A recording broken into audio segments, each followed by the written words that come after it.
Morning मी प्राध्यापक P D Dongarwar स्वर्गीय पंचावन्न करोडे कला महाविद्यालय गणेशपूर भंडारा या ठिकाणी भूगोल विषयाचे प्राध्यापक आणि विभाग प्रमुख असतो। आज आपण बीएमएस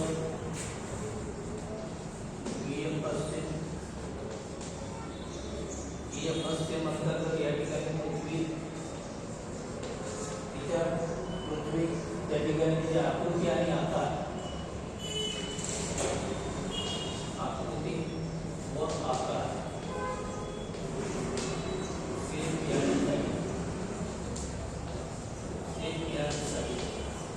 आपण पृथ्वीच्या सेल आणि साइड याच्या बाबतीमध्ये आज आपण माहिती बघणार आहोत। तर याची माहिती बघत असताना पृथ्वीच्या बाबतीमध्ये आपण जे काही माहिती बघतो आणि जे काही आपल्याला माहिती असेल, कारण आपण जेव्हापासून जन्माला आलो तेव्हापासून त्याच्या बाबतीमध्ये आपण पृथ्वी म्हणून आपण तिच्या बाबतीमध्ये माहिती बघत आहोत। तसंच आपण ज्याच्यावरती तिथं ज्या ग्रहावरती जिथं आहोत त्याच्याबाबतची माहिती असणे हे सुद्धा एक या ठिकाणी आवश्यक आहे। तर अशाच प्रकारचे मग अतिप्राचीन काळामध्ये जसं आपण पृथ्वीची स्थिती जी आहे, तर या पृथ्वीच्या स्थितीविषयी आपण माहिती बघत असताना या ठिकाणी विशिष्ट ज्या कल्पना आहेत, या विशिष्ट कल्पना आहेत, तर या कल्पना सुद्धा रूप झाल्या होत्या। त्याचप्रमाणे पृथ्वी हा एक अधांतरीय ग्रह आहे। पृथ्वी जी आहे हा एक अधांतरीय अशाच प्रकारचा एक ग्रह आहे आणि तो अशा प्रकारे फिरत असावा, अशा प्रकारचे वेगवेगळे त्या काळामध्ये कल्पना होत्या। आपण पूर्वीच्या काळी जर बघितलं तर या ठिकाणी खूप सारे वेद ऋषी मुनी यांनी जे लिहिलेलं होतं तर ते सुद्धा तशाच प्रकारचे होतं आणि म्हणूनच या ठिकाणी सूर्य, चंद्र, पृथ्वी हे जे ग्रह आहेत तर हे ग्रह कुठेतरी एकमेकाशी बद्ध असावे, म्हणजे कुठेतरी एकमेकांना बांधलेले असावे आणि बांधलेले असल्यामुळे ते एका जागी स्थिर असावे, अशा प्रकारची त्या काळामध्ये एक कल्पना होती। आणि ही जी कल्पना होती तर त्याच्यामुळे या ठिकाणी पृथ्वी एक गोल आकाराची अशा प्रकारे घंटाकृती गोल आकाराचे एक चित्र असावं, अशा प्रकारची एक कल्पना त्या काळामध्ये रूढ झाली होती।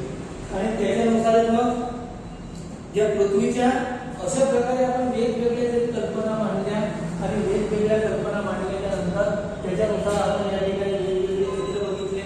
तर हे वेगवेगळे चित्र बघत असताना किंवा वेगवेगळ्या कल्पना मांडत असताना या ठिकाणी जे पूर्वीच्या काळामध्ये वेगवेगळे शास्त्रज्ञ होऊन गेले, तर त्या शास्त्रज्ञांनी ज्या काही कल्पना मांडल्या तर त्या कल्पना आपण या ठिकाणी बघू। तर हे बघत असताना या ठिकाणी लोक आपण आता पृथ्वीची आकृती, तर पृथ्वीची आकृती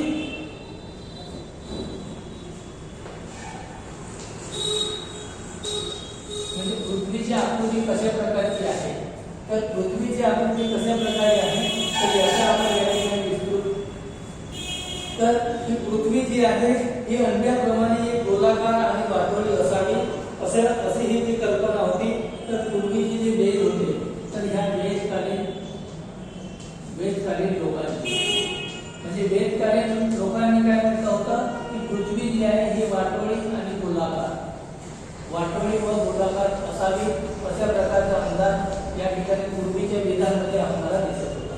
मग त्याच्यानंतर मग जेव्हा सूर्य आणि पृथ्वी, तर सूर्य आणि पृथ्वी यांनी जे लिहून ठेवलेले ज्या पूर्वीच्या ज्या कल्पना होत्या तर याच्यानुसार वेदकालीन लोकांची जी वाटोळी आणि गोलाकार सूर्य आणि पृथ्वी, सूर्य व पृथ्वी हे दोन्ही त्याच प्रकारचे असावे अशी ही कल्पना होती।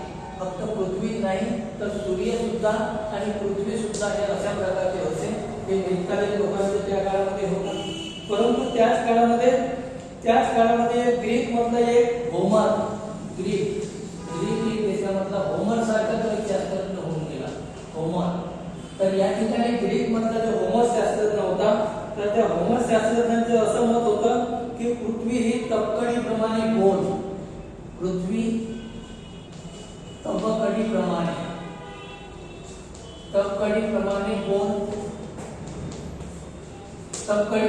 गोल होती आणि ती गोल असून तिचा जो पृष्ठभाग आहे हा सपाट आहे, तिचा पृष्ठभाग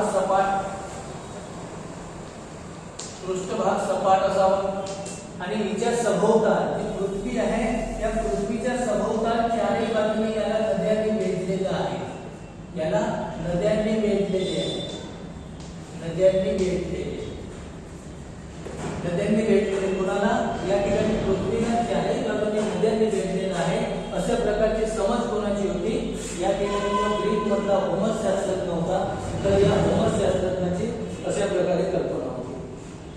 त्याच्यानंतर मग इसवी सन पूर्वी 570 मध्ये किंवा इसवी सन पूर्व 570 मध्ये या ठिकाणी जो पायथागोरस नावाचा एक शास्त्रज्ञ झाला आणि या पायथागोरसचे सिद्धांत आपण पूर्वी या ठिकाणी गणितामध्ये शिकलेले आहोत आणि या पायथागोरसने जे काही सिद्धांत मांडलेले होते तर ते गणितामध्ये आजही चालू आहेत.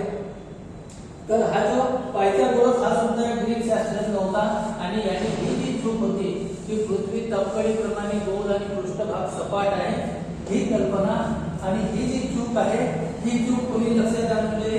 इसवी सन 570 मध्ये पायथागोरस जो शास्त्रज्ञ झाला तर त्या पायथागोरस आणि त्याने काय म्हटलं? तर त्याने म्हटलं की पृथ्वी वर्तुळाकार असून स्थिर आहे. वर्तुळाकार व स्थिर आहे असं पायथागोरसने इसवी सन पूर्व 570 मध्ये म्हटलं होतं की पृथ्वी वर्तुळाकार आणि स्थिर आहे अशा प्रकारचं वक्तव्य त्या ठिकाणी पायथागोरसने केलं होतं. त्याच्यानंतर जे यारिस्टॉटल यांनी इसवी सन पूर्व 384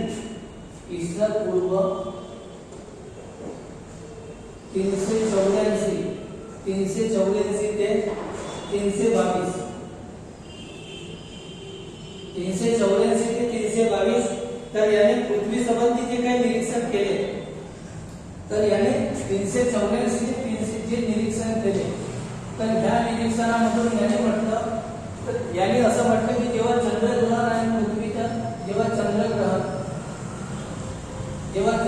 होते तर चंद्रग्रहणाच्या वेळी त्याची छाया पडते तर त्याची छाया पडत असताना जेव्हा पृथ्वीवर छाया पडते ही गोलाकार पडते आणि गोलाकार जेव्हा छाया पडते मग गोलाकार छाया पडत असल्यामुळे जी एखादी वस्तू गोल आकाराची असेल तेव्हाच त्याची छाया सुद्धा ती पडेल. याची जी छाया पडत असेल तर याची छाया सुद्धा गोलाकार पडेल. गोलाकार जेव्हा त्याची छाया पडेल जेव्हा ही वस्तू गोल असेल तेव्हा याची छाया गोलाकार पडेल अशा प्रकारचं मत या ठिकाणी कोणी मांडलं? या ठिकाणी यारिस्टॉटलने होऊन गेलं. तर यारिस्टॉटलने अशा प्रकारचं मत मांडलं. कोणत्या काळामध्ये? 384 ते 322 इसवी सन पूर्व यांनी ते मत मांडलं. त्याच्यानंतर मग यारिस्टॉटल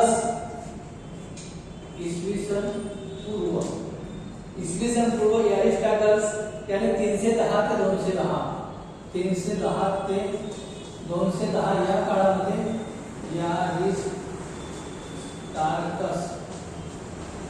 यारिस्टॉटल नावाचा एक शास्त्रज्ञ होऊन गेला आणि यारिस्टॉटल नावाच्या शास्त्रज्ञाने या ठिकाणी आकाशातील ज्या ज्योती आहेत या ज्योतींचा त्यांनी शोध घेतला आणि या आकाशातील ज्योतींचा शोध घेऊन आणि ह्या ज्योतींचा शोध घेऊन त्या ठिकाणी त्याचा वेध घेऊन गणितावरून आणि त्याचे गणित लावले आणि सूर्य आणि चंद्र यांच्यामधलं जे अंतर आहे तर सूर्य आणि चंद्र यांच्यामधलं त्याने अंतरे शोधण्याचा प्रयत्न केला आणि हे जे अंतरे शोधण्याचा प्रयत्न केला तर अंतरे शोधत असताना त्यांनी हे जे ग्रहमाला आहे तर संपूर्ण ग्रहमालेचा या ठिकाणी जो केंद्र आहे हा केंद्र पृथ्वी नसून सूर्य आहे. पृथ्वी नसून कोण आहे? तर याचा जो मुख्य केंद्रबिंदू आहे मुख्य केंद्रबिंदू पृथ्वी नसून या ठिकाणी सूर्य याचा मुख्य केंद्र आहे आणि या सूर्यापासून संपूर्ण जी ग्रहमाला आहे तर सूर्यापासून संपूर्ण ग्रहमालेची निर्मिती झालेली आहे अशा प्रकारचं मत या ठिकाणी यारिस्टॉटल यांनी मांडलं.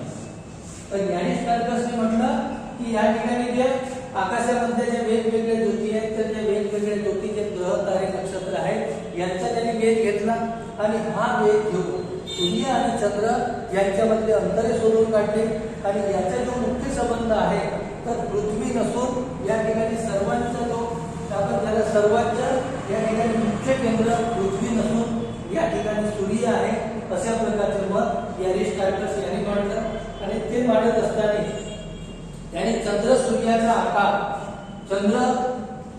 चंद्र व सूर्याचा आकार या बाबतची सूर्याचा आकार अशा प्रकारचे पुस्तक सुद्धा कोणी मांडले तर या ठिकाणी यांनी अरिस्टार्कस यांनी लिहिलं.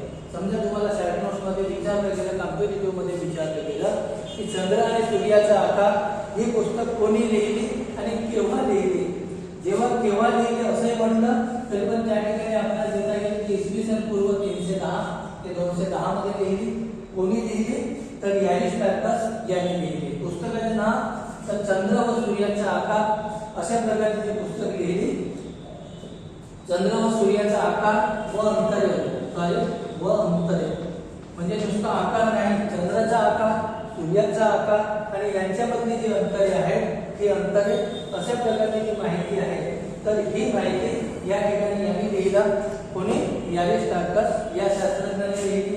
परंतु हे लिहिल्याच्या नंतर त्या काळामध्ये याला जी मान्यता मिळायला पाहिजे होती तेवढ्या प्रमाणामध्ये तेवढी काही मान्यता याला मिळालेली नाही. कारण याच्यानंतर अजून जे काही वेगवेगळे जे शास्त्रज्ञ आले त्याच्यानंतर इसवी सन पूर्व 276 ते 195 276 ते 195 या काळात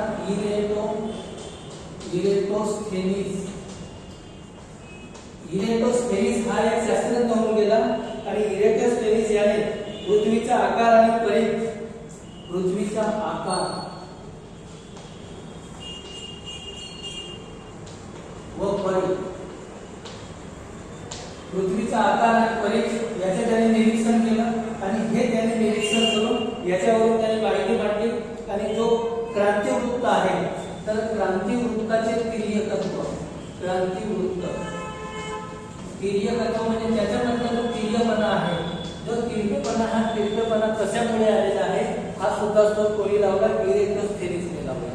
मग इरेटोस्थेनीसने जेव्हा क्रांतिवृत्त म्हणजे जो आपली पृथ्वी आहे या पृथ्वीचे समान याचे जेव्हा दोन भागामध्ये विभाजन करणारी जी रेषा आहे, पृथ्वीच्या दोन भागामध्ये समान दोन भागात विभाजन करणारी रेषा त्याला आपण क्रांतिवृत्त म्हणतो. आणि या क्रांतिवृत्ताचं जे तिर्यकत्व आहे तर याच्या बाबतीमधली माहिती त्याने शोधून काढली. आणि म्हणूनच पृथ्वीचे सर्वात प्रथम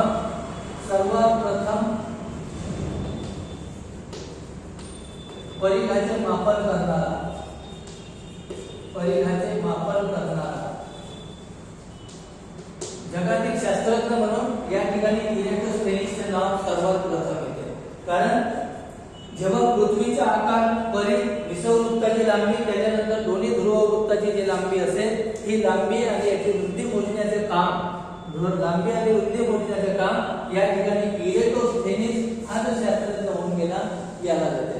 म्हणजे जगामधला एक पहिला व्यक्ती की ज्याने या ठिकाणी पृथ्वीच्या परिघाचा शोध घेतला आणि परिघाचा शोध घेऊन त्यांची लांबी आणि रुंदी त्याची जी काही असेल याच्यावरून त्याने ती माहिती सुद्धा त्याने दिली. त्याच्यानंतर मग एक भूगोलशास्त्रज्ञ स्ट्रेबो, इसवी सन पूर्व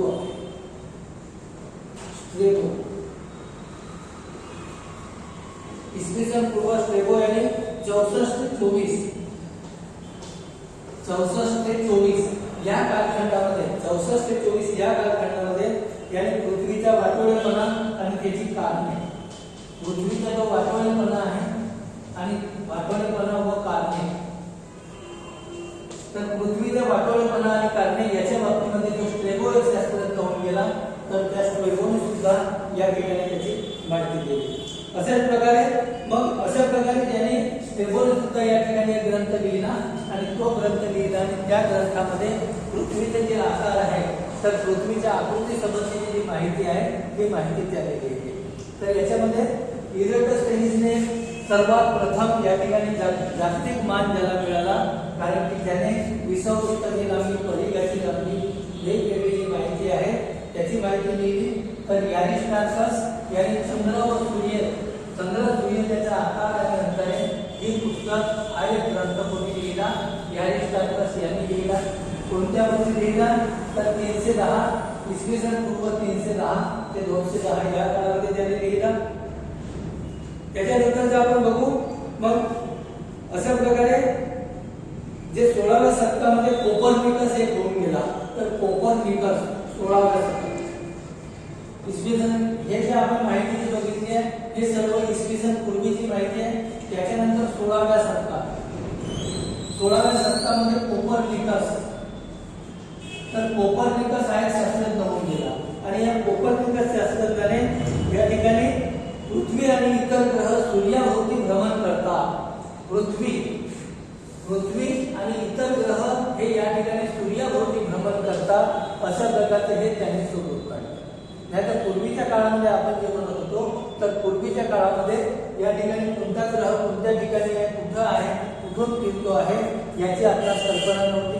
परंतु 16व्या शतकामध्ये जो कोपर्निकस एक शास्त्रज्ञ होऊन गेला आणि त्यांनी हे मत मांडलं की सूर्याच्या सभोवताली पृथ्वी आणि त्याचे इतर ग्रह जे आहेत हे इतर ग्रह त्या ठिकाणी फिरतात अशा प्रकारे.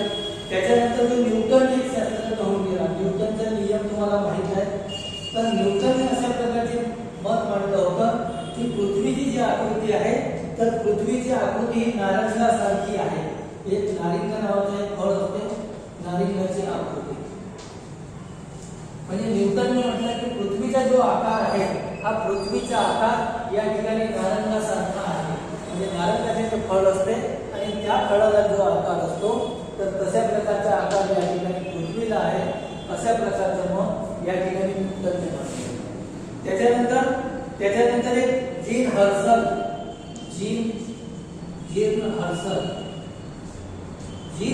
याच्या मतानुसार, जीन हर्सलच्या मतानुसार पृथ्वी ही पृथ्वीसारखीच आहे.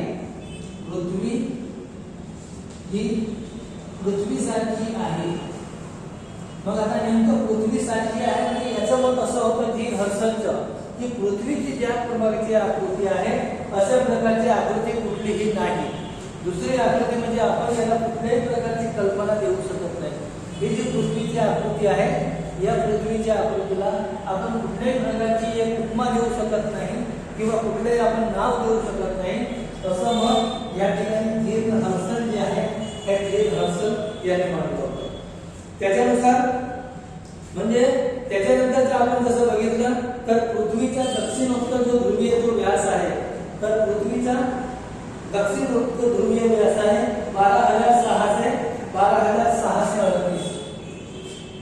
दक्षिणोत्तर व्यास 12,638.2 चौरस किलोमीटर, 12,000.2 किलोमीटर. तर हे याचे जे दक्षिण उत्तर जो व्यास आहे म्हणजे उत्तर आणि दक्षिणचा आपण जे दोन्ही भाग बघितलं, तर उत्तर आणि दक्षिणेचे या ठिकाणी याची आपण लांबी बघितली. ही लांबी आपण जेव्हा या ठिकाणी बघितली तर ही आहे 12,638.2 किलोमीटर. तर याच्या नंतर आपण याची पूर्व पश्चिमची लांबी असेल तर ही पूर्व पश्चिम गाठी यांनी सांगितलं 12,681. 12,681.6. तर 12,681 आणि 12,638 तर यांच्यामध्ये जो काही 43 किलोमीटरचा जो फरक येतो आहे 43.2 किलोमीटरनी या ठिकाणी मोठा. म्हणजे 43.2 किलोमीटर विषुववृत्तीय व्यास जो आहे हा विषुववृत्तीय व्यास, हा जो विषुववृत्त आहे हा विषुववृत्तीय व्यास या ठिकाणी 43.2 किलोमीटर होता. म्हणजे याच्यावर आपण याची लांबी आणि रुंदी जसं काढण्याचा प्रयत्न केला तर पृथ्वीची लांबी आणि रुंदीमध्ये या ठिकाणी 43.2 किलोमीटर इतका फरक दिसतो. आपण जेव्हा गोलाकार म्हणतो पण याची पृथ्वी जी आहे ही पृथ्वी गोलाकार नसून या ठिकाणी लंबवर्तुळाकार यासाठी म्हणतो कारण या ठिकाणी 43 किलोमीटरचा जो फरक आहे 43.2 किलोमीटरचा हा फरक, त्याच्यामुळे पृथ्वी या ठिकाणी गोलाकार नसून या ठिकाणी पृथ्वी ही लंबवर्तुळाकार आपण त्यासाठी म्हणतो कारण हा इतका जो फरक आहे 43.2 किलोमीटरचा अशा प्रकारे आपण. म्हणूनच सर्वसाधारणपणे आपण जेव्हा या ठिकाणी म्हणतो तर सर्वसाधारणपणे आपण पृथ्वीची आकृती गोल आहे असं आपण म्हणत असतो. आता या ठिकाणी हे आपण जी माहिती बघितली मग पृथ्वी गोल आहे किंवा चपटी आहे, तर याकरता यांनी आता वेगवेगळे आपले पुरावे देण्याचा प्रयत्न केला आणि आपण आता ते पुरावे बघू. की पृथ्वी गोल कशावरून आहे, तर पृथ्वी गोल आकृतीचे पुरावे. पृथ्वी गोल आकृतीचे पुरावे. तर पृथ्वी गोल आकृतीचे जे पुरावे आहेत आपण ते पुरावे बघू. या ठिकाणी पहिला जो पुरावा आहे, तर पहिला पुरावा सांगितलाय एकाच दिशेने पृथ्वी प्रदक्षिण. एकाच दिशेने पृथ्वी प्रदक्षिण.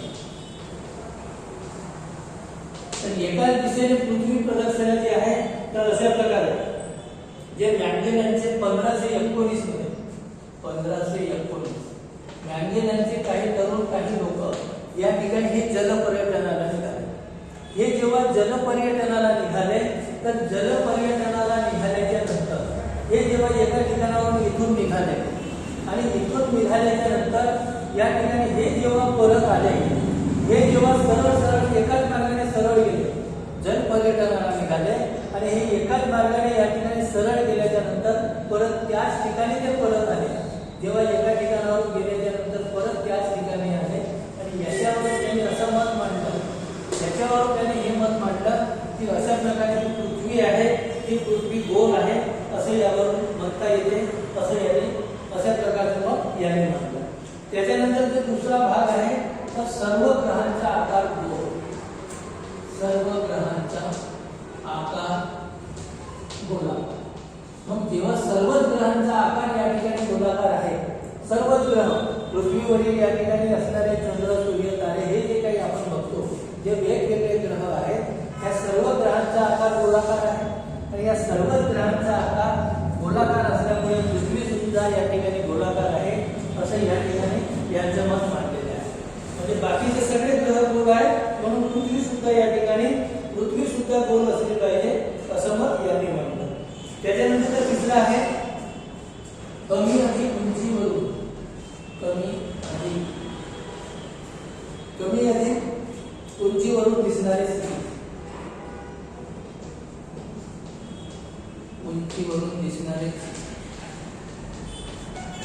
जेव्हा आपण या ठिकाणी वेगवेगळ्या ठिकाणावर जेव्हा आपण स्थितीत बघतो, तर वेगवेगळ्या ठिकाणावरून जेव्हा आपण स्थितीत बघतो या ठिकाणी कसं जहाज आहे, हा या ठिकाणी समुद्र असेल आणि ह्या समुद्रामधून या ठिकाणी हा समुद्र आहे आणि या समुद्रावर या ठिकाणावर त्याचे जहाज जे असेल तर या जहाजाचे या ठिकाणावरून टोक दिसते आहे, या ठिकाणावर इथून टोक दिसत आहे, या ठिकाणावर इथून टोक दिसत आहे. आणि या ठिकाणावरून जेव्हा आपण बघत आहोत तर हे बघत असताना या ठिकाणी याचा फक्त हा एक भाग दिसतो, या ठिकाणी याचा या ठिकाणी 3 भाग दिसतात, याचा फक्त हा एक भाग. म्हणजे इथून जेव्हा आपण बघितल्याच्या नंतर इथून बघितल्याच्या सारख्याच लेवलवरती जेव्हा तीनही जहाज आहेत, मग हे तीनही जहाज असल्याच्या नंतर सागरामध्ये जेव्हा असते, परंतु या ठिकाणी फक्त याचे हे जे धुरांड आहे हे दिसत आहे, या ठिकाणी याचं या ठिकाणी तीनही भाग दिसत आहेत, संपूर्ण जहाज दिसत आहे, तर याचं फक्त या ठिकाणी हे जे धुरांडे आहे ते धुरांडे दिसत आहे. अशा प्रकारची जी आकृती आहे, म्हणजे जेव्हा या ठिकाणी एक भाग याचा फक्त धुरांडा दिसत आहे म्हणजे समोरचा भाग दिसत आहे, पूर्ण जहाज दिसत नाही, या ठिकाणी संपूर्ण जहाज दिसतोय, या ठिकाणी पूर्ण जहाज दिसत आहे. म्हणजे हे जे या ठिकाणचे जे अंतर आहे तर हे अंतर या ठिकाणी जास्तीत जास्त या ठिकाणी म्हणजे हा जो पृथ्वीचा जो भाग आहे हा या ठिकाणी गोलाकार आहे आणि गोलाकार असून या ठिकाणी हा उंचावरती आहे म्हणून ह्या जहाजाची उंची पूर्णपणे दिसत आहे. तर बाकीचा जो भाग आहे तर बाकीच्या भागातील त्या ठिकाणी ते दिसत नाहीये. त्याच्यानंतर मग आहे सूर्याच्या किरणांचा कोन. सूर्याच्या किरणांचा कोन. तर जेव्हा आपण सूर्याच्या किरणाचा कोन बघू तर सूर्याच्या किरणाचा कोन बघितल्याच्या नंतर या ठिकाणी समजा सपाट पृष्ठभाग असेल, या ठिकाणी होणारा कोन आणि या ठिकाणी होणारा जो कोन असेल तर या कोनामध्ये जो फरक दिसतो हा जो या ठिकाणी जो सूर्यकिरणाचा जो या ठिकाणी झालेला जो कोन आहे, या ठिकाणी झालेला कोन आणि या ठिकाणी जो झालेला जो कोन असेल या कोनामध्ये जो फरक दिसतो, या ठिकाणी इथं 90 अंशाचा कोन निर्माण होतो, या ठिकाणी सुद्धा 90 अंशाचा कोन निर्माण होतो, परंतु हा या ठिकाणी स्लोप असल्यामुळे हा उतार असल्यामुळे उतार भाग असल्यामुळे या ठिकाणी 90 अंशाचा कोन निर्माण होत नाही आणि आणि जेव्हा या ठिकाणी 90 अंशाचा कोन निर्माण होऊ शकत नाही, म्हणून पृथ्वीचा हा जो भाग आहे तर पृथ्वीचा हा भाग या ठिकाणी गोलाकार आहे असं या ठिकाणी सांगितलं जाते। याच्यावरून याने हे सिद्ध करण्याचा प्रयत्न केलेला आहे की पृथ्वीचा जो या ठिकाणी पृथ्वी गोलाकार, लंबवर्तुळाकार आणि गोलाकार आहे हे कशा प्रकारे आहे हे याने या ठिकाणी पटवून देण्याचा प्रयत्न केला। त्याच्यानंतर मग आहे विषुववृत्तापासून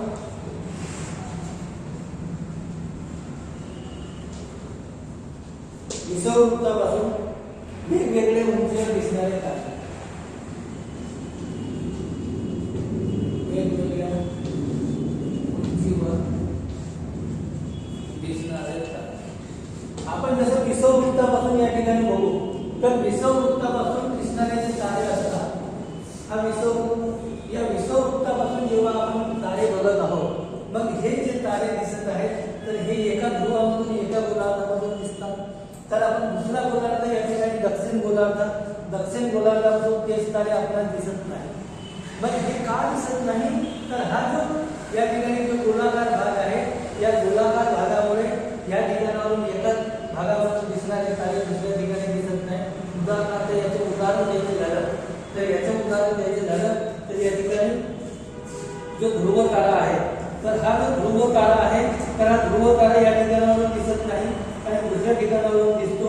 म्हणजे जेव्हा एका स्थितीच्या पासून आपण दुसऱ्या ठिकाणी गेलो तर या गोलार्धामध्ये दिसणारे जे तारे असते हे दुसऱ्या ठिकाणावरून दिसत नाही, कारण हा जो भाग आहे तर या भागामध्ये इथे जे तारे दिसत आहेत इथून दिसत नाही। म्हणजे हा जो भाग निमुळता गेलेला आहे, हा निमुळता भाग गेल्यामुळे या ठिकाणी दिसणारे तारे या ठिकाणावरून दिसत नाही। तर अशा प्रकारचे त्याच्यानंतरचा जो भाग आहे सहावा पॉईंट या ठिकाणी दिलेला आहे। तर सहावा पॉईंट या ठिकाणी जो दिलेला आहे, कमी जास्त उंचीवर दिसणारे तारे, कमी व जास्त उंचीवर दिसणारे तारे। तर हे जे आपण तारे जे या ठिकाणी म्हटलं मी विषुववृत्तापासून आपण जे बघितलं तर विषुववृत्तापासून एकाच उंचीवर तारे दिसत नाही। तर आपण विषुववृत्तापासून जेव्हा या ध्रुवीय भागावरती आलो, या ठिकाणी आलो, तर हे जे ताऱ्यांची जी उंची दिसते ती ताऱ्यांची उंची सुद्धा कमी जास्त दिसते। जसं जसं आपण ठिकाण बदललं, दुसऱ्या जागी गेलो तर त्या ठिकाणावर ताऱ्यांची उंची मोजली तर या ताऱ्यांच्या उंचीमध्ये फरक दिसतो। आणि हे ताऱ्यांच्या उंचीमध्ये फरक का दिसतो तर ताऱ्यांच्या उंचीमध्ये दिसणारा जो फरक आहे तर ताऱ्यांच्या उंचीमध्ये दिसणारा जो फरक आहे तर हे कमी जास्त उंचीवर दिसून येतात आणि हा जो फरक आहे हा पृथ्वी गोल असल्यामुळे दिसून येतो। त्याच्यानंतर मग आहे त्याच्यानंतर बेडफोर्ड लेवल पद्धत, तर जे बेडफोर्ड लेवल पद्धत आहे 6व बेडफोर्ड लेवल पद्धत। तर बेडफोर्ड लेवल पद्धत बेडफोर्ड यानी 1870 साली A.R. Wireless, doctor A.R. Wireless यांनी 1870 मध्ये A.R. वालेस यांनी 1870 मध्ये काय केलं तर 1870 मध्ये याने 3 इंग्लंडमध्ये हा एक शास्त्रज्ञ आहे, तर याने पाण्यामध्ये म्हणजे सागरामध्ये याने 3 काठ्या रोवल्या आणि ह्याच्या 3 काठ्या ज्या रोवल्या तर या 3 काठ्या एक मैलाच्या अंतरावर त्यांनी काठ्या रोवल्या आणि ह्या जे एक मैलाच्या अंतरावरती ज्या काठ्या रोवलेल्या आहेत, मग ह्या काठ्या दुर्बीण मधून त्यांनी जेव्हा बघितलं तर दुर्बीण मधून त्यांनी बघितल्याच्या नंतर या ठिकाणी जे 3 काठ्या रोवल्या तर या 3 काठ्या रोवल्याच्या नंतर दुर्बीण मधून जेव्हा त्यांनी बघितलं या ठिकाणावरून त्यांनी दुर्बीण मधून बघितलं, ते दुर्बीण मधून बघितल्याच्या नंतर या ठिकाणी ही जी काठी रोवलेली असेल हिचा फक्त काही भाग फक्त दिसला। त्याच्यानंतर दुसरी जी काठी आहे तर दुसरी काठी या ठिकाणी पूर्णपणे दिसली आणि तिसरी जी काठी आहे तिसऱ्या काठीचा फक्त या ठिकाणी वरचा जो भाग असेल फक्त हा वरचा भाग। याच्यावरून त्याने म्हटलं की पृथ्वीचा हा जो भाग आहे म्हणजे मी सारख्या अंतरावर काठ्या रोवलेल्या आहेत, जेव्हा सारख्याच अंतरावरती काठ्या रोवल्याच्या नंतर तिन्ही काठ्या एकाच लेवलमध्ये दिसायला पाहिजे। जेव्हा 3 काठ्या त्यांनी रोवलेल्या आहेत आणि ह्या तिन्ही काठ्या एकाच लेवलमध्ये सारख्याच उंचीच्या 3 काठ्या होत्या आणि तिन्ही काठ्या त्या ठिकाणी काय केले त्याने, तिन्ही काठ्या जेव्हा बघितल्या, त्या तिन्ही काठ्या रोवल्याच्या नंतर सारखी याची उंची होती, परंतु त्याने याच्यावरून हे सिद्ध केलं की जेव्हा मी सारख्या उंचीच्या 3 काठ्या रोवलेल्या आहेत आणि तिन्ही काठ्या रोवल्याच्या नंतर याचा वरचा भाग दिसतो आहे, याचा वरचा भाग सुद्धा दिसत नाही, याच्यावरून त्याने हे सिद्ध करण्याचा प्रयत्न केला की या ठिकाणी पृथ्वीचा जो आकार आहे हा पृथ्वीचा आकार गोलाकार आहे, हे त्यांनी या ठिकाणी सिद्ध करण्याचा प्रयत्न केला. त्याच्यानंतर मग आहे समुद्र किनाऱ्यावर येणाऱ्या जहाजाचे निरीक्षण. समुद्र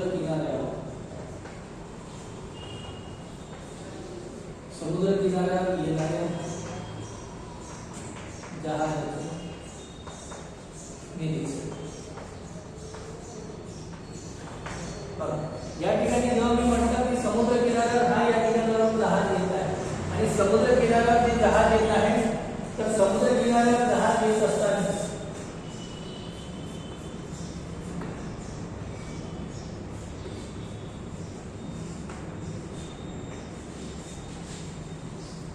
समुद्र किनाऱ्यावर जेव्हा जहाज येत आहे आणि समुद्र किनाऱ्यावर जहाज येत असताना या ठिकाणावर आपण जेव्हा बघितलं, तर या ठिकाणावर बघितल्याच्या नंतर फक्त या ठिकाणी याचे धुरांडे दिसत आहे.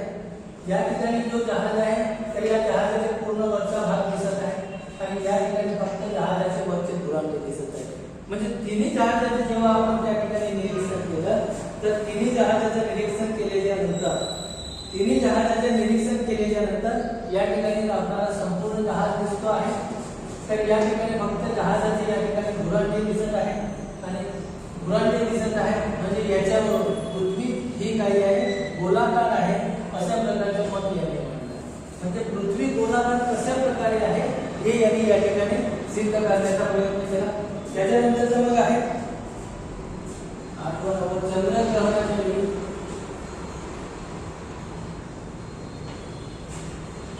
चंद्रग्रहणाच्या वेळी चंद्रावर पडलेली पृथ्वीची छाया, चंद्रावर पडलेली पृथ्वीची छाया. चंद्रग्रहणाच्या वेळी चंद्रावर पडलेली जी पृथ्वीची छाया आहे, जेव्हा चंद्रग्रहण होते आणि चंद्रग्रहण झाल्याच्या नंतर या ठिकाणी पृथ्वीवर पृथ्वीची जी छाया पडते, मग चंद्रग्रहणाच्या वेळी जेव्हा पृथ्वीची छाया पडते, तर पृथ्वीची छाया पडत असताना कुठलीही जी गोलाकार वस्तू असेल, त्या गोलाकार वस्तूची जी छाया पडेल, याची जी छाया पडत असेल दुसऱ्या ठिकाणी, तर या वस्तूचा जर ज्या प्रकारचा आकार असेल, तिचा आकार ज्या प्रकारचा असेल, तर त्याच प्रकारची छाया या ठिकाणी दुसऱ्या वस्तूवर पडेल. ही समजा गोलाकार नसेल, चपटी असेल, तर त्याची सुद्धा छाया चपटी पडेल. या ठिकाणी दुसऱ्या प्रकारचा त्याचा आकार असेल, तर त्याची जी छाया असेल ती छाया वेगळ्या पद्धतीची पडेल. म्हणजे एकंदरीत याची जी छाया पडत असेल, तर ती वस्तू ज्या प्रकारची असेल तशी छाया त्याची पडत असते. आणि नेमकं ते झालं की जेव्हा चंद्रग्रहण होते आणि चंद्रग्रहणाच्या वेळेस जेव्हा चंद्रावर पृथ्वीची छाया पडते, जेव्हा चंद्रावर पृथ्वीची छाया पडते, तर ही गोलाकार दिसून आली. ही ज्या प्रकारची गोलाकार दिसून आली, याच्यावर याने हे सिद्ध करण्याचा प्रयत्न केला की या ठिकाणी पृथ्वीचा जो आकार आहे, तर पृथ्वीचा आकार या ठिकाणी गोल आहे असं त्यांनी सांगितलं. त्याच्यानंतर मग 10वा पॉईंट या ठिकाणी सांगितलं आहे विविध ठिकाणावरून दिसणारे क्षितिज.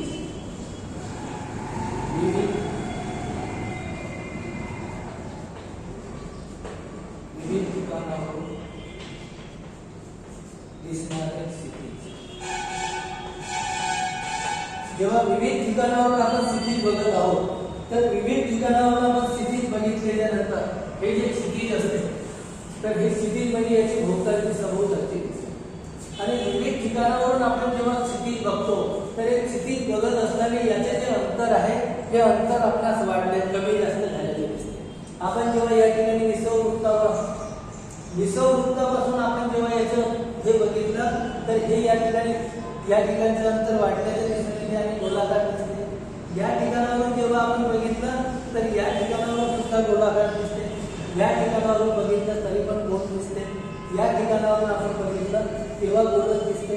म्हणजे कोणत्याही ठिकाणावरून आपण जसं क्षितिजाकडे बघितलो, तर कोणत्याही ठिकाणावरून क्षितिजाकडे बघितल्याच्या नंतर याचा विस्तार जरी वाढत गेला असेल, तरी पण क्षितिज जे आहे तर स्थिती हे मात्र त्या ठिकाणी बोलत दिसते. त्याच्यानंतरचे मग आहे सूर्योदय आणि सूर्यास्त याच्या वेळा. सूर्योदय व सूर्यास्त यांचे वेळ. तर सूर्योदयाची वेळ आणि सूर्यास्ताची जी वेळ आहे, तर सूर्योदय आणि सूर्यास्ताची जी वेळ आहे तर हे या ठिकाणी आपण बघू. या ठिकाणापासून गेल्याच्या नंतर प्रत्येक रेखावृत्त आणि अक्षांशानुसार त्याची वेळ बदलत जाते आणि ही वेळ त्याच्यामुळेच बदलत जाते असं यांचे मत आहे की ही जी वेळ बदलत जाते. एका ठिकाणी सूर्याची या ठिकाणी 12 वाजले असतील तर दुसऱ्या ठिकाणी 2 वाजले असतात, 3 वाजले असतात, 4 वाजले असतात. म्हणजे हे जे आकारमान या ठिकाणी बदललेलं आहे हे गोलाकार असल्यामुळे या ठिकाणी सकाळ दुपार सायंकाळ जी होत असते तर ती त्याच्यामुळे होत असते. समजा अशा प्रकारचे गोलाकार आकार नसता तर या ठिकाणी समजा पृथ्वी जशी सपाट असते तर सर्वच ठिकाणी सूर्योदय आणि सूर्यास्त हे सर्व ठिकाणी सारखे झाले असते. या ठिकाणी जेव्हा सूर्यापासून पडणारा जो प्रकाश आहे तर अशा प्रकारची पृथ्वी सपाट गोलाकार असते. अशा प्रकारचे जेव्हा असते तर प्रत्येक ठिकाणी याच्यापासून जे सूर्योदय आणि सूर्यास्ताची जी वेळ आहे जे प्रत्येक ठिकाणी असते या ठिकाणी सूर्यकिरणे जी आहे ती लंबरूप पडली असते, तिरपी पडली नसते आणि लंबरूप पडली नसते. म्हणजे या ठिकाणची वेळ या ठिकाणची आणि या ठिकाणची जी वेळ आहे ती सर्वच ठिकाणी सारखी राहिली असते. परंतु आपण बघत आहोत की प्रत्येक ठिकाणची जी वेळ आहे तरी प्रत्येक ठिकाणची वेळ आपणास त्या ठिकाणी वेगवेगळी दिसते आणि ही वेळ वेगवेगळी का म्हणून दिसते कारण याचा जो आकार आहे तर याचा आकार गोल आहे असं या ठिकाणी हे. त्याच्यानंतर मग आहे ताऱ्यांचे दिसणे. जे आपणास तारे दिसतात, ताऱ्यांचे दिसणे. आपणास जे काही तारे दिसत आहेत तर हे तारे जे आपण या ठिकाणी बघतो तर एका गोलार्धामध्ये आपण एका ध्रुवापासून एका विषुववृत्तापासून एका गोलार्धाकडे बघितलं तर एका गोलार्धामध्ये बघितल्यानंतर त्या ठिकाणी ते तारे दिसतात. तर दुसऱ्या गोलार्धामध्ये आपण बघितलं तर या ठिकाणी आपणास काही तारे दिसत नाही. तर हे तारे का दिसत नाही? उदाहरणार्थ या ठिकाणी ध्रुवतारा. तर जो ध्रुवतारा आहे हा आपणास फक्त एकाच ठिकाणावरून दिसतो, त्याच ठिकाणी फक्त एकाच गोलार्धामध्ये दिसतो. तर दुसऱ्या गोलार्धामध्ये आपण बघितलं त्या ठिकाणी दिसत नाही. हे का दिसत नाही? तर पृथ्वीचा जो आकार आहे, पृथ्वीचा आकार हा गोलाकार आहे त्याच्यामुळे हा जो ध्रुवतारा आहे हा ध्रुवतारा दिसत नाही. म्हणूनच याच्यावर हे म्हणणं आहे की पृथ्वी आहे तर पृथ्वी ही गोलाकार आहे. त्याच्यानंतर मग आहे 13वा जो पॉइंट आहे 13वा ध्रुवतारा उंच दिसतो. जो ध्रुवतारा आहे हा उंच दिसतो. तर जो ध्रुवतारा आहे हा ध्रुवतारा याची जेव्हा उंची आपण बघतो एका गोलार्धामधून जेव्हा याची उंची आपण बघतो तर ही उंची कमी जास्त अधिक प्रमाणामध्ये दिसते. मग ही जेव्हा ज्या ठिकाणी ध्रुवतारा आहे तर त्याची उंची सारख्या प्रमाणात दिसायला पाहिजे होती, परंतु याची उंची सारख्या प्रमाणात न दिसता ही वेगळी कमी ही जी उंची आहे ही उंची कमी जास्त प्रमाणात दिसते, वेगवेगळी उंची दिसते. म्हणून याच्यावरून यांनी हे सिद्ध केलं की या ठिकाणी पृथ्वीचा जो आकार आहे हा पृथ्वीचा आकार गोल आहे. त्याच्यानंतर मग या ठिकाणी 14वा पॉइंट जो आहे तर अग्निबाणाचा कॅमेरा. अग्निबाण व कॅमेरा. तर अमेरिकेमध्ये अशा प्रकारचे त्यांनी संशोधन केलं. अमेरिकेमध्ये जे संशोधन केलेलं आहे तर या ठिकाणी अमेरिकेमध्ये या ठिकाणावरून अग्निबाण सोडला. हा अग्निबाण सोडला आणि अग्निबाणाच्या समोरच्या टोकाला या ठिकाणी त्यांनी कॅमेरा लावला आणि या कॅमेऱ्यावरून याचे जे काही फोटो घेण्यात आले, पृथ्वीचे जे फोटो घेण्यात आले तर या पृथ्वीचे घेतलेले जे फोटो आहेत हे फोटो सुद्धा त्या ठिकाणी त्यांना गोलाकार दिसले. म्हणून यांनी हा जो मत मांडलेला आहे जे अमेरिकेच्या शास्त्रज्ञांनी अग्निबाणाच्या सहाय्याने जे काही छायाचित्र घेतलेली आहेत आणि ही छायाचित्र आपण पूर्वी जे मत मांडले जे काही या ठिकाणी 12-13 प्रकारचे जे मतं मांडलेली आहेत हे सर्व मते आपण एक अंदाज बांधले. परंतु हे अग्निबाणाच्या सहाय्याने घेतलेले जे काही फोटो आहेत आपण जेव्हा चंद्रयान का म्हणून पाठवलं कारण की ते या ठिकाणची परिस्थिती काय आहे त्या ठिकाणची परिस्थिती काय आहे जोपर्यंत आपल्याजवळ त्यांची फोटोग्राफी येणार नाही तोपर्यंत आपण समजू शकणार नाही की या ठिकाणी परिस्थिती कशा प्रकारची आहे. अशा प्रकारे याच्यावरून यांनी अशा प्रकारे वरील जे 14 मुद्दे जे मांडलेले आहेत, या वरील 14 मुद्द्यांवरून पृथ्वीचा आकार गोल आहे हे या ठिकाणी सिद्ध करण्यात येते. हे जे 14 मुद्दे आहेत याच्यावरून हे सिद्ध होते की पृथ्वीचा जो आकार आहे, तर पृथ्वीचा जो आकार हा या ठिकाणी गोलाकार आहे. अशा प्रकारे हे सिद्ध करण्यासाठी 14 मुद्दे बनलेले आहेत. त्याच्यानंतर 14 मुद्द्यावरून पृथ्वीचा आकार जो आहे हा गोलाकार आहे हे या ठिकाणी आपल्याला सिद्ध करायचे आहे. याच्यानंतरचा भाग या ठिकाणी आहे की पृथ्वीचा जो आकार आहे, तर मग आता पृथ्वीचा आकार या ठिकाणी आपण गोलाकार आहे असं म्हटलं, तर त्याच्यानंतरचा मग आहे पृथ्वीचा आकार.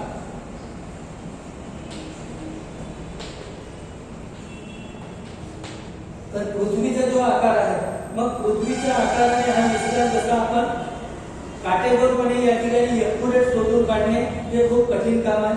आणि हे जे कठीण काम आहे तरी पण इजिप्शियन, ग्रीक आणि जे हिंदू लोक आहेत, इजिप्शियन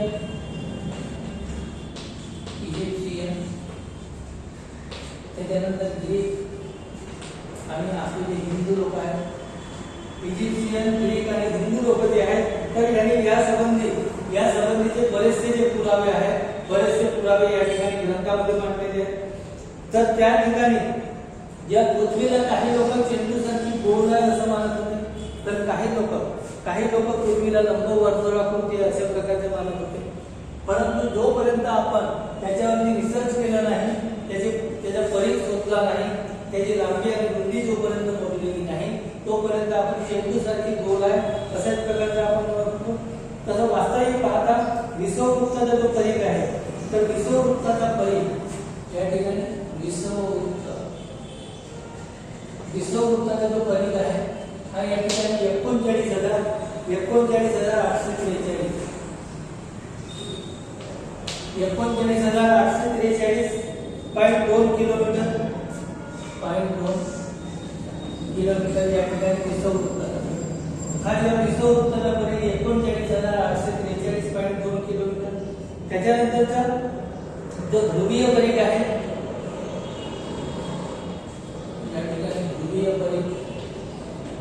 ध्रुवीय परिघ या ठिकाणी आहे 39,776 किलोमीटर.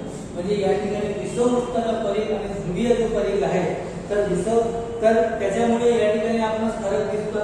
या ठिकाणी याचा दोघांचा जो परिघ आहे, दोघांच्या परिघामध्ये या ठिकाणी कितीचा फरक दिसतोय, या ठिकाणी 24 आणि या ठिकाणी 43 आणि 24 चा आपण हा जो फरक जो आहे, या ठिकाणी 43 आणि हा 76 जे आहे, हा जो फरक या ठिकाणी दिसतो. याच्यावरून आपल्याला असे येते. तर त्याच्यानंतरचं मग पृथ्वीचं जो परिवलन या ठिकाणी होत असते, तर पृथ्वीच्या परिवलनामुळे पृथ्वी जेव्हा परिवलन करते, परिवलन आणि परिभ्रमण जेव्हा करत असते, तर या पृथ्वीच्या परिवलनामुळे पृथ्वी काय झालेली आहे, तर पृथ्वीचा जो आकार आहे हा विषुववृत्तीय भागामध्ये फुगीत झालेली आहे आणि दोन्ही ध्रुवावरती ती त्या ठिकाणी जवळजवळ लंबवर्तुळाकार झालेला आहे. म्हणजे या ठिकाणी जो विषुववृत्तीय भाग आहे, हा विषुववृत्तीय भागामध्ये खूप काही झालेली आहे, फुगीत झालेली आहे. आणि दोन्ही ध्रुवावरती आपण गेलो तर दोन्ही ध्रुवावरती फुगीत या ठिकाणी चपटी झालेली आहे. दोन्ही ध्रुवावरती चपटी आणि मधला जो भाग आहे, तर या पृथ्वीचे परिवलन आणि परिभ्रमण जे चालत असते, तर या पृथ्वीच्या परिवलनामुळे या ठिकाणी पृथ्वीचा जो आकारमान आहे, तर पृथ्वीच्या आकारमानामध्ये त्या ठिकाणी फरक पडलेला आहे. अशा प्रकारे जो ध्रुवीय व्यास आहे हा विषुववृत्तीय व्यासापेक्षा कमी असतो. तो ध्रुवाचा जो व्यास आहे, हा ध्रुवाचा व्यास आणि या ठिकाणी विषुववृत्ताचा जो व्यास आहे, हा व्यासामध्ये या ठिकाणी फरक दिसतो. ध्रुवाचा व्यास आणि विषुववृत्तीय जो व्यास आहे, तर या ठिकाणी पृथ्वीच्या पृष्ठभागाचे एकूण क्षेत्रफळ, या ठिकाणी पृथ्वीच्या पृष्ठभागाचे एकूण क्षेत्रफळ 32 कोटी, या ठिकाणी किती 32 कोटी. पृथ्वीच्या पृष्ठभागाचे जे एकूण क्षेत्रफळ आहे ते 32 कोटी चौरस किलोमीटर. 32 कोटी चौरस किलोमीटरचे याचे क्षेत्रफळ आहे. कशाचा? पृथ्वीचा जो पृष्ठभाग आहे त्या संपूर्ण पृष्ठभागाचे क्षेत्रफळ 32 कोटी चौरस किलोमीटर या ठिकाणी सांगितलेलं आहे. यावर पृथ्वीची जी विशालता आहे, म्हणजे पृथ्वी या ठिकाणी किती मोठी आहे, पृथ्वी ही किती मोठी आहे याच्यावरून ही कल्पना आहे. कारण 32 कोटी चौरस किलोमीटर क्षेत्रफळ आहे, या क्षेत्रफळामुळे या ठिकाणी हे लक्षात येते. त्याच्यानंतर जेव्हा पृथ्वीच्या केंद्रावर जो पृथ्वीचा केंद्रभाग आहे तर त्या ठिकाणी दर चौरस मीटरला या ठिकाणचा आपण एक बघितलं तर या ठिकाणचा जो दर चौरस किलोमीटर याचा जो पृथ्वीचा केंद्रभाग आहे, या पृथ्वीच्या केंद्रभागावर दर चौरस मीटरला 300 कोटी किलोग्रॅम इतकं वस्तुमान, इतकं वजन या ठिकाणी कशावरती आहे, या ठिकाणी पृथ्वीवर. म्हणजे एका चौरस मीटरला 300 कोटी किलोग्रॅम इतका भार कशावर, पृथ्वीवर एक चौरस मीटर जागा आणि एक चौरस मीटर जागेला 300 कोटी किलोग्राम इतका वस्तुमान, इतका भार या ठिकाणी पृथ्वीवर आहे. आणि याच्यामुळे या ठिकाणच्या पृथ्वीवर असलेल्या ज्या काही वस्तू आहेत त्या संपूर्ण वस्तू काय झालेल्या आहेत, घनीभूत झालेल्या आहेत. म्हणजे या ठिकाणी याच्यामुळे म्हणजे याचा इतका प्रचंड लाभ आहे की इतक्या प्रचंड लाभामुळे जेव्हा 1 सेंटीमीटर जागे, 1 चौरस मीटर जागेवरती, 1 मीटर जागेवरती 300 कोटी किलोग्राम इतका भार पृथ्वीवर आहे. आणि त्याच्यामुळे आतमधल्या ज्या वस्तू आहेत त्या आतमधल्या वस्तू काय झालेल्या आहेत, संपूर्ण घनीभूत अवस्थेमध्ये त्या ठिकाणी आहेत असे मानतात. त्याचप्रमाणे पृथ्वीच्या अंतर्गत भागामध्ये इतकी एक आकर्षण शक्ती आहे, तर या आकर्षण शक्तीमुळे पृथ्वीवरती असणाऱ्या ज्या सगळे ज्या वस्तू आहेत त्या सर्व वस्तू या ठिकाणी आतमध्ये खेचल्या जातात. जेव्हा या ठिकाणी आपण सूर्य, जे ग्रह तारे जे आहेत, जे वेगवेगळे ग्रह तारे आहेत, हे ग्रह तारे या ठिकाणी आपापल्या जागी स्थिर आहेत. मग आपापल्या जागी ही जेव्हा स्थिर आहे, ही स्थिर का म्हणून आहे, कारण की पृथ्वीचे जे आकर्षण आहे, पृथ्वीच्या अंतर्गत भागामध्ये जे काही आकर्षण आहे, हे आकर्षण या ठिकाणी यांना खेचून जाते. आणि हे आकर्षणामुळे, हे जे आकर्षण आहे त्या आकर्षणामुळे जे यांना खेचून झालेलं आहे. म्हणून सर्व जे ग्रह तारे जे आहेत, जे चंद्र, बाकीचे जे ग्रह आहेत, नक्षत्र आहेत, जे उपग्रह आहेत, हे सर्व या ठिकाणी आपापल्या जागी या ठिकाणी स्थिर झालेले आहेत. अन्यथा अशा प्रकारचे स्थिर झाले नसते तर या ठिकाणचे याच्यामध्ये जे अंतर आहे ते नेहमी कमी जास्त होत नाही. परंतु हे जे अंतर आहे हे अंतर नेहमी कमी जास्त होत नाही, कारण हे प्रत्येक जो नक्षत्र आहे, प्रत्येक जे राशी आहेत हे आपापल्या ठिकाणी काय झालेले आहेत, आपापल्या जागी त्या ठिकाणी स्थिर झालेले आहेत. त्याच्यानंतरचं जे वायुमंडल आहे, तर या वायुमंडलामध्ये या ठिकाणी वेगवेगळे जे वायू आहेत, जे इतर जे गॅसेस आहेत, या ठिकाणी ऑक्सिजन आहे, नायट्रोजन आहे, हायड्रोजन आहे, कार्बन डायऑक्साईड आहे, झेनॉन आहे का, त्याच्यानंतर क्रिप्टॉन आहे, जे वेगवेगळे या ठिकाणी वातावरण पृथ्वीला जे लाभलेलं आहे, हे सर्व वायू या ठिकाणी, हे जे वायुमंडळ आहे हे सर्व या ठिकाणी पृथ्वीला चिपकून का म्हणून या ठिकाणी याला घट्ट धरून आहे. हे घट्ट धरून यासाठी आहे, घट्ट यासाठी धरून आहे कारण की या ठिकाणी पृथ्वीची आकर्षण शक्ती जी आहे, तरी पृथ्वीची आकर्षण शक्ती इतकी मोठ्या प्रमाणामध्ये आहे. जो वायुमंडळ आहे हे आकर्षण शक्ती याच्यामुळे आहे की त्यामुळे या ठिकाणी सगळे जे ग्रह आहेत, हे सगळे ग्रह, चंद्र, तारे जे आहेत हे तिथून आहेत. या ठिकाणी जे वायुमंडळ आहे, जे वेगवेगळे गॅसेस आहेत, जे वेगवेगळे वायू आहेत, हे सर्व या ठिकाणी पृथ्वीला अशा प्रकारे चिपकून आहे. त्याच्यानंतर मग जे बाकीचे जे ग्रह, तारे जे आहेत हे या ठिकाणी अधांतरी, म्हणजे जे नक्षत्र आहेत, या ठिकाणी जे ग्रह आहेत, जे उपग्रह आहेत, हे या ठिकाणी तरंगत असावे. पण तरंगत या ठिकाणी आहे म्हणजे हे अधांतरी आहे. म्हणजे या ठिकाणी यांची जी जागा जे ठरलेली असेल हे त्याच ठिकाणी स्थिर आहे. मग त्या ठिकाणी जरी स्थिर नसतील, अस्थिर असतील, परंतु ते जेव्हा फिरतात हे नेमक्या अंतराने, नेमक्या कालावधीमध्ये फिरतात. यांच्यामध्ये जे परिवर्तन असेल ते परिवर्तन जास्त होत नाही. त्याच्यानंतर मग आहे या ठिकाणी पृथ्वीचा परिघ काढण्याची पद्धत. मग जेव्हा आपण पृथ्वीचा परिघ काढतो तर पृथ्वीचा परिघ काढण्यासाठी या ठिकाणी इलेक्ट्रोस्टॅटिक्स, पृथ्वीचा परिघ काढण्याची पद्धत.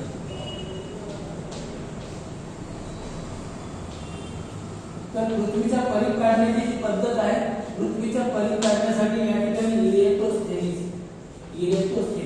मी पूर्वी सांगितलं की जो इलेक्ट्रोस्टॅटिक्सचा शास्त्रज्ञ होऊन गेला त्यांनी जगामध्ये या ठिकाणी पृथ्वीचा परिघ काढण्याचा पहिला मान कोणाला, या ठिकाणी इलेक्ट्रोस्टॅटिक्स हा एक शास्त्रज्ञ होता.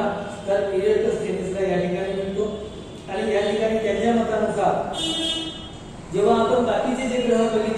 तर बाकीच्या ग्रहाच्या मानाने आकारमानामध्ये बाकीच्या ग्रहापेक्षा आकारमानात पृथ्वीचा या ठिकाणी 5वा क्रमांक आहे.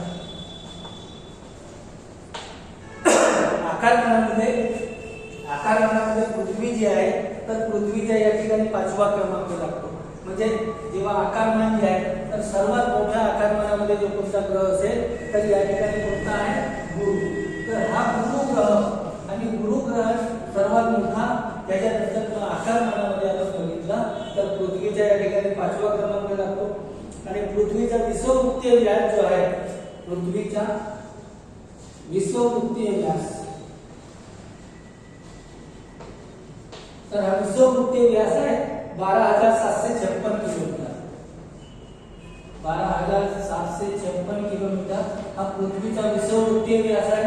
त्याच्यानंतर जो ध्रुवीय व्यास आहे जो ध्रुवीय व्यास हा ध्रुवीय व्यास या ठिकाणी सांगितलं आहे 12,712 किलोमीटर.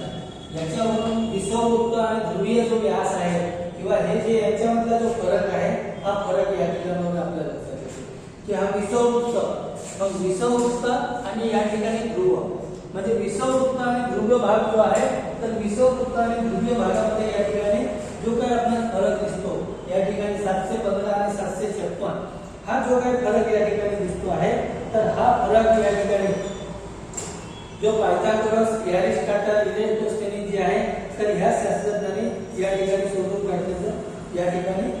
काढलं.